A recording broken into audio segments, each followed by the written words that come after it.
Good evening, everyone. Ads here from Unity Trading Group. Welcome to the Tuesday night session. Before I start, hit that like button if you can, tap the subscribe button as well, and of course, hit the bell icon if you want to stay updated on all of our future content. If you like what you see here at UTG, give us a share. Share it with your friends, share the link to the Discord. Of course, you can find those links down below in the description.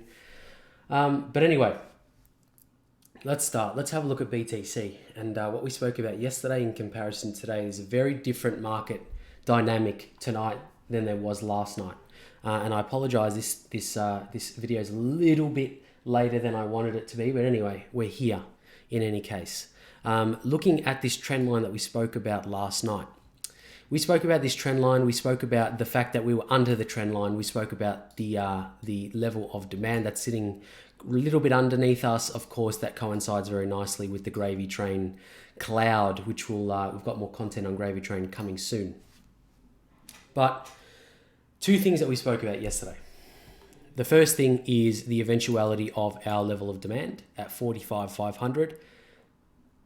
Coming down to this level was a valid play, in my opinion.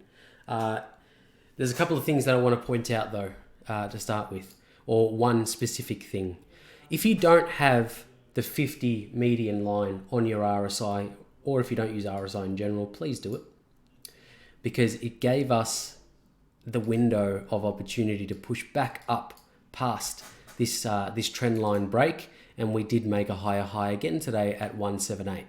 So that was eventuality number two that we spoke about last night, is where we get held here very briefly. The longers buy the dip, and we push back towards the upside, which is what happened. So a number of things, that we really spoke about yesterday.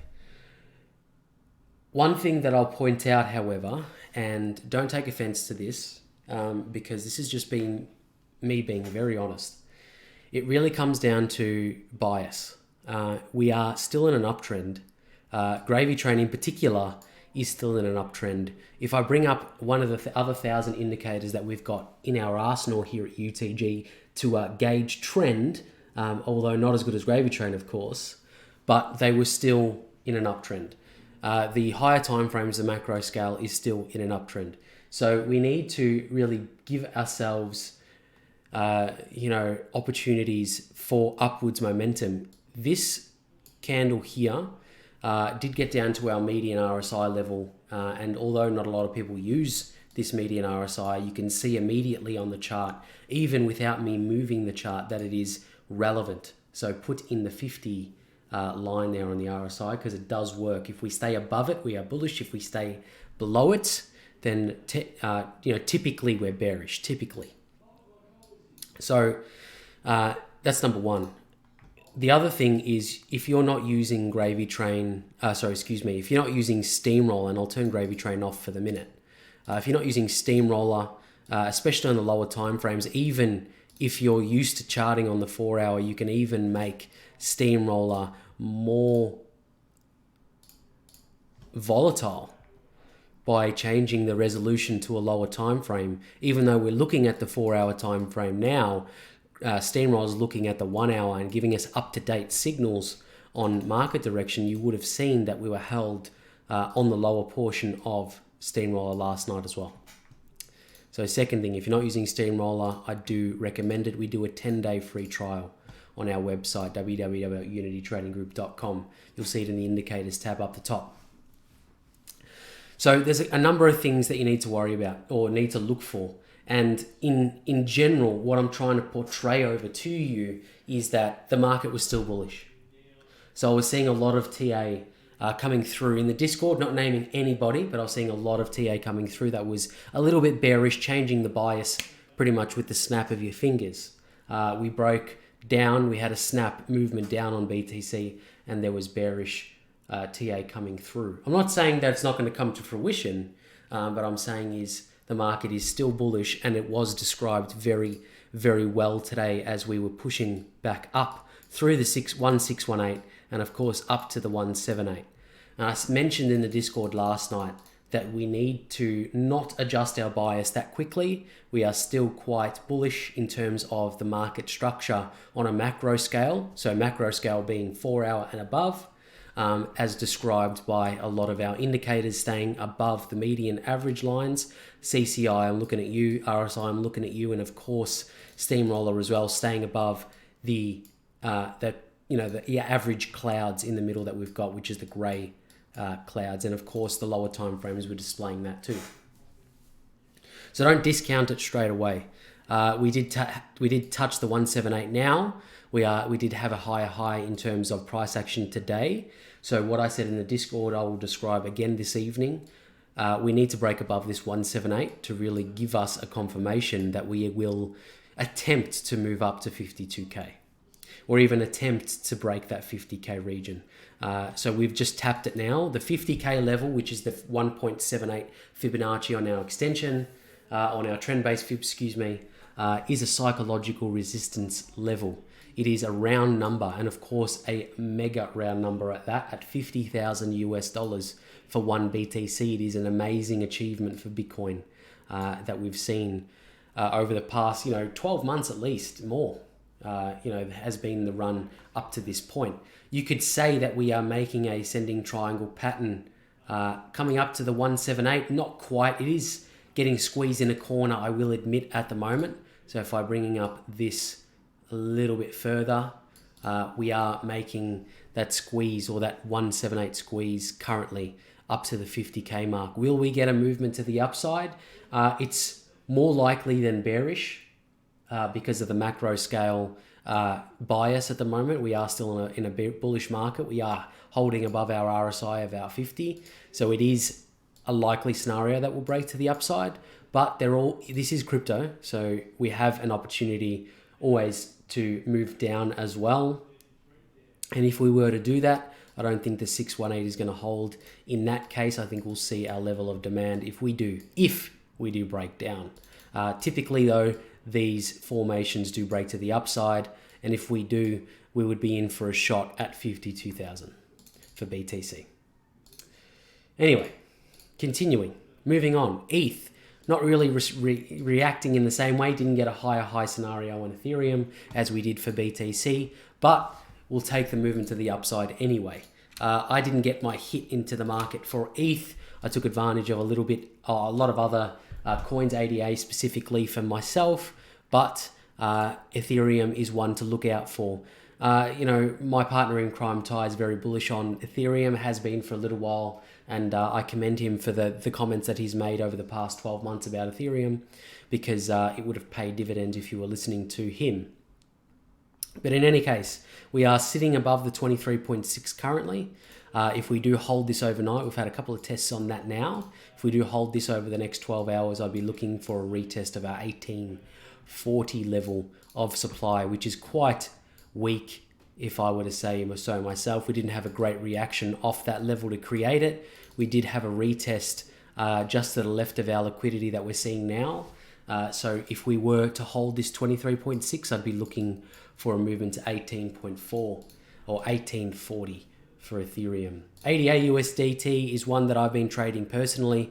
It's been going quite well. So we did have a snap pullback last night towards our level of demand, which I spoke about yesterday at 70 cents. That was where I had my orders stacked. Of course, orders being stacked, the most relevant levels being 70 cents and of course 55. You can see how I've got an alert set there as well. So a decent movement now for ADA, and we are confidently moving above this level of fibs now at the 23.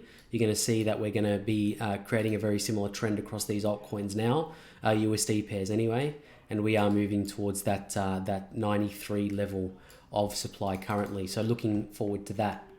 BTC dominance chart, not faring as well, but we have had movements to the upside today on the dominance chart. So you need to keep an eye on this one. Of course, I spoke about this extensively last night. So if you haven't watched yesterday's video, I do encourage you to go back and have a look at it.